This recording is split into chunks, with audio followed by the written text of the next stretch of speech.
Hey everybody, Ben here for the Bonehead podcast, and welcome to Star Player Spotlight, Rowana Forestfoot. So this, as far as I'm aware, is a brand new star player joining us courtesy of the brand new Blood Bowl team, the Gnomes, and the Gnome releases and all the shenanigans that they are going with. So as the spike is coming out, there's no picture of a model for Rowana Forestfoot, which is very interesting. This looks like it's going to be just art for now, with just Rodney Roachbait released at the time the spike comes out. So we'll expect this to drop a little bit later on. And as you can tell by the art, we've got a bit of a Rumbelow situation on here. We've got a gnome riding a stag. Okay, so let's have a look at Rowana's stats. So Rowana also can only play for Halfling Thimble Cup, which I think is the same as Rodney Roachbait. So movement 6, strength 3, okay, edge 3+, passing 4+, armor 8+. So what are you getting from Rowana stats wise versus a standard gnome? Better movement, better strength, the same agility, the same passing, and better armor. So if you're going to be taking her, then she's definitely an upgrade on one of your linemen. This is a star player. We expect better than that. So 160k, dodge. We like a bit of dodge. Dump off, guard, horns, jump up, leap, and loner. This is a really, like, there's a lot of stuff going on here. Okay, so first plus we've got a star player, movement 6, edge 3+ with dodge. No stunty, so this is simply going to be moving into open field on a 3+ with a reroll. That's okay if you need to do it. It's not like a certified plan there. The fact that they've got guard is fantastic as well. So the gnome team starts with 2 beastmasters. Both the beastmasters have got guard, which is fantastic for just pounding, for just getting the extra bit of strength in there, and the extra bit of strength on fouling as well, because guard works both ways, which is absolutely superb, with a team of gnomes that do a lot of wrestling down to the ground. Now, she can also be taken for halflings, but let's face it, halflings are even cheaper than gnomes and are even not. They're even more inclined to put the boot in, so that's pretty cool too. All right, guard, good. Dodge, good. Horns. This is where the Rumbelow connection comes in, even more beyond the fact that it is a player riding an animal. Horns is going to give this player a strength 4 blitz, which is wonderful, right? Strength 4 is great. It's going to be 2 dice on most players. The downside, and I guess the call out here, the thing you've got to be concerned about is the fact that there's no combat skill here. All the gnome team basically have wrestle. This player does not have any combat skills. They've got dodge to keep them alive on defense and potentially for a little bit of movement around, but there's no combat skill. So if you move in here and you get a good 2-die blitz, you've got loner 4+, so you can't re-roll it, and you don't have block or wrestle or strip ball or any of those kind of combos that make you think this is worth the risk. So she's going to be basically just vanilla 2-dying in, which is still not bad when you need strength on a gnome team, because let's face it, most 2-die blocks on the gnome team are going to be from the trees, or they're going to be 2-die up blocks. Okay, a couple of extra skills that we need to look at. Jump up is kind of par for the course. It's a tough one with Rowana. You've got leap, but with loner 4+ and edge 3+, leap is normally not the best option for her. Now, she's got a special ability, Bounding Leap, which we're going to come to in a second, but jump up is going to help you get back up if you get knocked down again, and if you fail a leap and you're on the ground, you're going to be able to get back up with movement 6, which is pretty good. Then you've got dump off. Now, I guess I see the plan here, or the point here, is that the rider has got the ball and the stag has taken the hit and the rider can chuck the ball to somebody else. With passing 4+, and you're probably in a tackle zone, this is dump off supporters out there. This is not a plan, but I tell you what, this kind of feels free roll, because 160k is not a bad cost.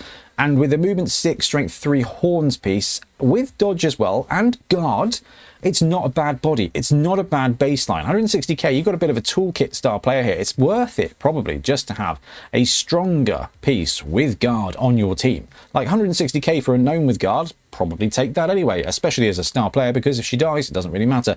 Dump off is just kind of a bit of a free situation. You're not likely to have the ball with her very often, but hey, if someone declares a block at her, she gets a chance to just chip the ball off to somebody else. But there might be something very cool going on here with her special ability. Bounding Leap. So once per game, after declaring that she will leap, but before rolling any dice, Rowana may choose to use this special rule. If she does, Rowana suffers no negative modifiers for the agility test to leap and may choose to re-roll the leap. All right, I'm back in. So you don't have strength. You don't have skills here. You don't have combat skills. You're not going to automatically drop the opponent down. What you do have basically is once per game, an automatic 3++. That's 3+ with a reroll into any square ever. And I'm back in. That's a 1 in 9 chance of failure. If they've got loner, doesn't matter. You've got an integral reroll here. This is a once per game special play, and that makes it really worth considering. She's cheap enough at 160. You've got strength 4 blitz all the time. Strength 4 blitz with no skills is a bit risky when you've got the loner trait. I mean, God, just look at like bull centaurs. They're wonderful. They're strength 4 all the time, and without block, they can let you down a little bit. Then you add in loner here. Well, it's just like blocking with any big guy ever, really. Yes, I know the treemen don't have loner, but every other normal big guy that's got loner kind of suffers, and Rowana fits into that category without the combat skill. But very much like the flying scene in AET, where Elliot is flying the bike just into the sky. Once per game, Rowana's just going to do that into a cage and give you 2 vanilla dice on the opponent. And you do have a loner 4+ shot at making that a better chance. This is not a standard game plan strategy, but it's going to be in your opponent's mind. So this is probably the biggest call out, I'd say. When you've got a player that is as complex as this one, talk about it before the game, just because at the very least, it's always good to be open with rules, but also you're going to get into your opponent's mind because they're going to be like, Rowana's got a 3++ into any tackle zone ever here. This could be interesting. And with strength 4, she's going to get 2 dice. Yes, I know it's loner. Yes, I know there's no combat skills, but 2 dice is still 2 dice, and it's probably 2 dice. I know that there are strength 4 ball carriers, and there's going to be guard in the cage and things. But on a team like the Gnomes, where you've got the option of suicide blitzing in 2++ with a fox that's going to be 2 die up, no skills, or a wrestle shot that's probably going to be 2 die up with wrestle, 2 die in your favor is a little bit of a rarity sometimes. So actually the 3++ chance of doing that is pretty good. And if it goes wrong, remember that we've got all of the standard skills here as well. So they've got dodge to keep them alive. They've got jump up to keep them moving if something goes wrong. They've got guard to keep them in the fight. And you've got that combination of horns to just give you a really good blitz all of the time. It doesn't need to be just when she's flying through the air going home.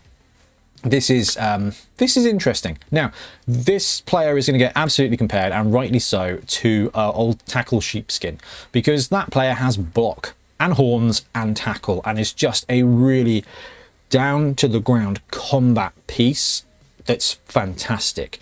Rowana here has what we call a lower floor but a higher ceiling. Rumbelow wishes he could yeet himself into all the tackle zones in the world and take 2 die up.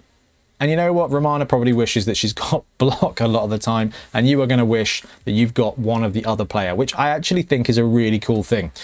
The really, really cool thing here is, even though the model is not out, as long as you're not running Rumbelow as Rumbelow, you can pretty much run Rumbelow as Rowana Forestfoot, because you've got a diminutive player riding on some kind of animal with horns, and it makes a lot of sense. Which also means that when Rowana does land, or when a third party gets to it first, you only really need one, or you can absolutely give it a shot and try running both of them for the full cavalry experience. I don't know if that's going to be all that good, but what this does do, and I wholeheartedly think this is just a really cool thing, it gives you 2 different options. And at some point we'll have to have on the channel halflings with Rumbelow versus gnomes with Rowana, because that will just be quite entertaining. But is it a great star player? Look, 160k, strength 3, armor 8, guard, dodge piece on this team, on gnomes, and even halflings, is going to be really useful. It's going to be more useful on gnomes, where you've got the kind of combat skills, where you've already got a bit of guard as well, so it's just going to help. It helps you with the strategy, it helps you with the game plan of gnomes, which is just gum up the ground and gain a little bit of incidental advantage with your jump up and your wrestle skill with guard and treeman. And the fact that movement 6 gives you a pretty reasonable safety as well is not bad. Yes, I know there's no combat skills, but sometimes having them in the backfield is going to be a lot better. If you look back at one of our Gnome games where Trips managed to break away with a couple of Norse players in the backfield, Ben had Gnomes, that was it. And Gnomes at movement 5 and Halflings at movement 5 do not make great safeties. And movement 6, strength 4 on the Blitz piece with dodge to keep them available, that's not bad either. Do you know what? I'd pay 100k for a piece with guard, and I'd pay 60k for a piece that can horns, blitz, and just absolutely fly into a bunch of tackle zones. So if you think about it like that, I think this is pretty good. I don't think it's going to be a game winner, but that's not fair. I don't think it's going to be an auto win because of this star player. I do think she's going to win you games by just being lucky, taking that dodge, that flying leap into all the cage and just popping the ball or creating a chain push to just set up something else. It's going to be really clutch. It's not always going to work, and sometimes she's just going to stack it with a both down skull and die. But hey, it's Blood Bowl. Everybody goes through that. Let me know what you think of the newest star player for Gnomes in the comments, and we'll be back soon with more Blood Bowl content because it's Gnome weekend and I am loving it. Happy blocking. Thanks very much for watching. We really appreciate your support. If you want to support the channel even further, please like and subscribe. It really does help us out. Or come join us on YouTube members or in Patreon, where you can get exclusive access to some content, some loot, early access to basically everything we do, as well as regular competitions. Or you can pick up some Bonehead Podcast loot either on our website at boneheadpodcast.com. We've got the Dungeon Bowl things, we've got tokens and stuff like that, or on our Spreadshirt site as well. Everything you do just helps us make more content and hopefully do it of better quality. Anyway, thank you very much for watching. Happy blocking.